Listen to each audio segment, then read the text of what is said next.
కొంతమంది అసలు నేను ఎందుకు బతుకుతున్నాను? నా జీవితానికి అసలు అర్థం ఏంటి? నేను అసలు ఏం చేయాలి? అని చెప్పి ఆలోచిస్తూ ఉంటారు.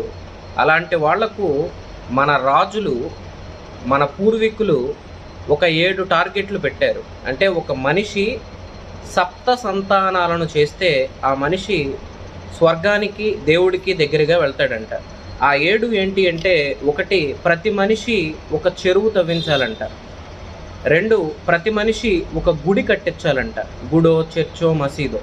ఆ గుడి కట్టించి దేవుడి గురించి పరిశీలించడం మొదలుపెట్టాలంట. 3 ఒక వనాన్ని నాటించాలంట, తోటని. 4 తన పుట్టిన ఊరి కోసం ఒక నిధిని ఏర్పాటు చేయాలంట. 5 ప్రతి వ్యక్తి తనకు తెలిసిన కళ గురించి ఒక రచన చేయాలంట. 6 ప్రతి వ్యక్తి నాట్యమో ఏదో ఒక కళను నేర్చుకోవాలంట. 7 సంతానాన్ని కని దేశం కోసం తయారు చేయాలి.